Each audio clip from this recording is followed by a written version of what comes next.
नमस्कार, मैं मयंक। आप देख रहे हैं तहलका वर्धा। शनिवार को सदन में वित्त मंत्री निर्मला सीतारमण ने सबका विकास थीम के साथ केंद्रीय बजट पेश किया। बजट के विषय में श्री राजेंद्र शर्मा जी से, पूर्व अध्यक्ष कांग्रेस कमेटी वर्धा शहर, से बात करेंगे। एजुकेशन के फील्ड में, युवाओं के क्षेत्र में और इंफ्रास्ट्रक्चर में कितना विकास और कितने दर की बढ़ोतरी के साथ और रोजगार के विषय में भी हम बात करेंगे। नमस्कार सर, स्वागत है। नमस्कार जी। सर, मिडिल क्लास के लिए 12 लाख की इनकम पे वार्षिक टैक्स के लिए फ्री कर दिया गया है। इस विषय पे मध्यम वर्गीय क्षेत्रों में कितना प्रभाव पड़ेगा उनके रोजगार पे, उनकी वार्षिक वृद्धि पे? कोई बहुत ज़्यादा प्रभाव नहीं पड़ेगा, क्योंकि 12 लाख रुपए तक की इनकम जिनको माफ़ की गई है वो आदमी वैसे ही आर्थिक रूप से सबल है, और सबल आदमी को आपने अवसर उपलब्ध कराया है। भारतीय जनता पार्टी या भारतीय जनता पार्टी की सरकार का मूल वोट बैंक ही मध्यम वर्ग है, और ये जो उन्होंने 12 लाख रुपए का जो पैकेज दिया है ये मध्यम वर्ग की भी क्रीमी लेयर को दिया है। जो ज़्यादा पैसे वाले हैं उनके लिए दिया है। अभी तो कई लोग मीम कर रहे हैं कि 12 लाख रुपए की इनकम तो आपने दे दी, लेकिन 12 लाख कमाए कैसे? तो जो लोग कमा रहे हैं उनको उन्होंने ये तोहफा दिया है। सर, महाराष्ट्र के विदर्भ के क्षेत्र में कपास की खेती बहुत ज़्यादा होती है जी। और सर, इस बार के केंद्रीय बजट में कपास पे टैक्स फ्री और उसके दर को भी बढ़ाने की कोशिश की गई है और अन्नदाताओं को इसका संदेश भी दिया गया। तो इस पे क्या कहेंगे? कपास तो जब आता है मैदान में, मतलब जब किसान की तरफ से तैयार हो जाता है, तब सरकार खरीदती नहीं है। तब तो व्यापारी लोग, जो एमएसपी डिक्लेयर की जाती है उससे सस्ते में व्यापारी खरीद लेते हैं। तो सरकार ने इतनी देरी से उसको डिक्लेयर करने से उनका तो पिछला साल तो पिछली फसल तो चली गई, वो तो व्यापारियों ने खरीद ली। जो थोड़े बहुत बड़े व्यापारी जो किसान होंगे उनका ही कपास ये मंडी में गया होगा। बाकी तो जो गरीब लोग हैं उनको तो पैसा मिलना चाहिए, तो व्यापारियों ने पहले ही खरीद लिया, तो उसका कोई बेनिफिट इस साल के किसानों को तो मिला ही नहीं। कांग्रेस के महासचिव जयराम रमेश जी ने निर्मला सीतारमण पे तंज कसते हुए विपक्ष की देश में आम बजट को लेकर रास नहीं आई, इस तरीके का क्या कहा है कि विपक्ष को देश की इस वार्षिक बजट का रास नहीं आई, सही बोला, पसंद नहीं। सही बात बोला, सही बात बोला। जो लोग इनकम टैक्स नहीं दे सकते, किसान हो गया, मजदूर हो गया, बेरोजगार हो गया, जो दे नहीं सकते, मतलब इतना कमाई ही नहीं करते कि उनकी इनकम इतनी हो कि वो उसके ऊपर टैक्स दे सकें, ऐसे लोगों के लिए बजट में क्या दिया? रिपोर्ट में है कि एमएसएमई के लिए लोन की गारंटी 5 करोड़ से बढ़ाकर 11 करोड़ की गई है, जो किसान को लेकर सीधा तहसील के क्षेत्र में उनको फायदा मिलने वाला है। विदर्भ पे नहीं, कर्जा कौन देगा किसानों को? कर्जे की बात कर रहे हैं ना आप, तो कर्जा कौन देगा? नेशनलाइज बैंक तो देते नहीं, प्राइवेट बैंक तो देते ही नहीं है। ये तो सिर्फ घोषणा ही है। यदि किसान नेशनलाइज बैंक के मैनेजर के पास जाए तो उनको कहाँ देते हैं वो कर्जा? भगा देते हैं। ये घोषणा है, लेकिन इसका यथार्थ में इसका कोई उपयोग होता नहीं। इसीलिए तो किसान कर्जे के मारे आत्महत्या करता है। सर, इस केंद्रीय बजट से देश में आयात निर्यात पे क्या प्रभाव पड़ेगा? उसके दर को, मूल्य को घटाया गया है, तो इस पे देश में उद्योग को, रोजगार को लेकर क्या प्रभाव पड़ेगा? जो लोग आयात निर्यात करते हैं उन्हीं के लिए तो ये क्या किया है। जो किसान है, मजदूर है, वो तो आयात निर्यात नहीं करता। जो आयात निर्यात करता है वो तो सस्ते में माल खरीदता है और बाद में निर्यात करता है, तो फायदा तो उनको हो रहा है ना। हम बात कर रहे हैं रोजगार के लिए छोटे उद्योग में भी क्रेडिट कार्ड और 10 लाख लोन देने की भी बात कही गई है, जिससे मध्यम वर्गीय और युवाओं पर प्रभाव पड़ने की आशंका है। बात सही है, लेकिन कोरोना के बाद छोटे और मध्यम उद्योग बचे कहाँ हैं? वो तो खत्म हो रहे हैं। सर, जैसे जैसे युवा का तादाद बढ़ता जा रहा है और नए स्टार्टअप्स और तमाम तरह की चीज़ें आ रही हैं, तो कौन सा स्टार्टअप सही तरीके से पेश हुआ और जो फायदे में हुआ, इसकी कोई यादी सरकार के ने जाहिर की है क्या? कोई नहीं।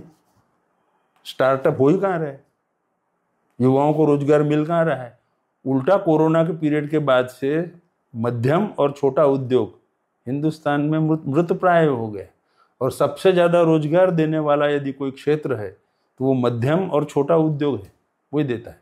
मंत्री निर्मला सीतारमन बजट पेश करते हुए किन किन विषयों में, किन किन क्षेत्रों में चूक रही थी, उनको किन किन क्षेत्रों में उनकी... सिवाय मध्यम वर्ग के जो उन्होंने 12 लाख रुपए का डिक्लेयर किया, उसके अलावा कोई क्षेत्र को उन्होंने छुआ ही तो नहीं। कहाँ छुआ बताइए? नहीं सर, सोने चांदी पर भी गहरा असर पड़ा है इस सोने चांदी की कीमत तो बढ़ी रही है। सामान्य आदमी कहाँ कैसे खरीदेगा, कितना खरीदेगा? ये एक शोध का विषय है कि जो सोने की और चांदी की बिक्री होती है वो कौन सा वर्ग ज्यादा खरीदता है, इसके ऊपर शोध करने की जरूरत है। इकोनॉमिक सर्वे के द्वारा ये जताया गया है कि भारत का अर्थव्यवस्था अगले साल 2025-26 में 6.3 से 6.8 की दर से बढ़ सकती है। इसके ऊपर आप... ये तो प्रश्नार्थक चिन्ह है। वो उनका वो जो आंकड़े देते हैं सही आंकड़े ही नहीं देते। सर वेरीफाइड और कौन वेरीफाइड, मतलब किसका कौन वेरिफिकेशन करेगा? जो हिंदुस्तान का जो ऑडिट डिक्लेयर होता था वो ऑडिट डिक्लेयर करना उन्होंने बंद कर दिया है, जो सही बात बताता था। अब सरकार, अब ये आम धारणा लोगों में है कि सरकार की तरफ से जो भी आंकड़े जाहिर किए जाते हैं या डिक्लेयर किए जाते हैं उनमें सत्यता कम होती है। तो जो खुद ही अपनी मर्जी से ही अपने आंकड़े देंगे उसकी सत्यता कौन बताए, कौन प्रमाणित करेगा उस सत्यता को?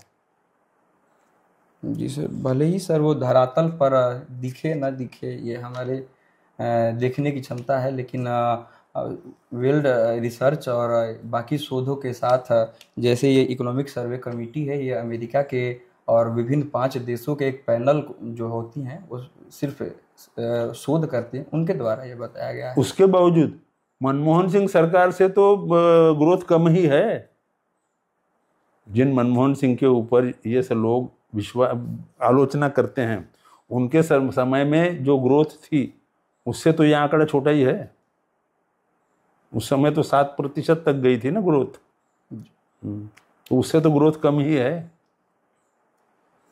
जी सर, समाज के मध्यम वर्गीय लोगों में जिनकी आय 12 लाख रुपए से वार्षिक कम है, उनको कोई केंद्रीय टैक्स देने की आवश्यकता नहीं। कमाएगा तो देगा ना, वही तो मैं बोल रहा हूं कि कमाएगा तो देगा ना।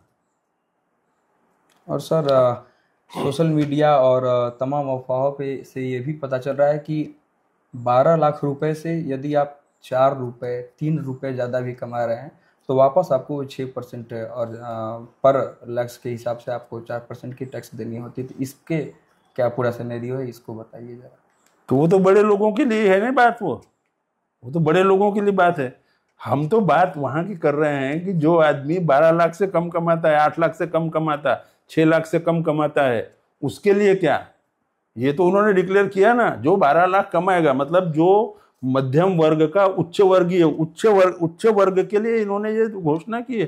सर निर्मला सीतारमन जी ने शनिवार को सदन में बिल पेश करते हुए बताया है कि 2030 तक भारत में 78 लाख रोजगार बढ़ाने का दावा किया जाता है और कौन कौन से क्षेत्र में रोजगार को, युवाओं को रोजगार मिल सकता है आगे के लिए ना। लेकिन उन्होंने पिछले 11 साल के अंदर कितना रोजगार दिया इसका तो कोई आंकड़ा नहीं दिया उन्होंने।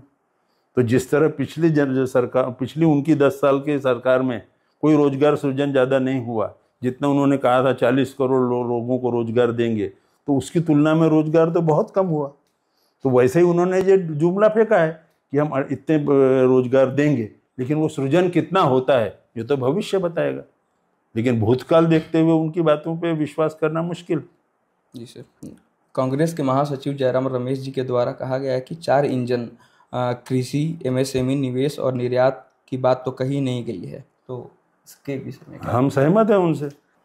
विपक्ष जितने हैं उन सब में महाकुंभ को लेकर भी इस बजट को सीधा फेस कर रहे हैं, तो इसके भी महाकुंभ के रूप में बेचे। जैसे कि जो भगदड़ हुआ, कुछ लोग मरे, तो विपक्ष के जो भी जितने भी नेता हैं, अखिलेश यादव से लेकर प्रियंका गांधी तक, राहुल गांधी का तो इस पे बयान मैंने नहीं देखा है, लेकिन महाकुंभ को लेकर कि हम इस बजट को महाकुंभ के डाटा से कम मानते हैं, महाकुंभ की डाटा को ऊपर दिखाया जाए, इस बजट को बाद में पेश किया, इस तरीके की अफवाह फैली है। तो सही बात है। तो उस पर कुछ आप बता दीजिएगा तो महाकुंभ में जो घटनाएं हुई उसका हम समर्थन तो नहीं करते।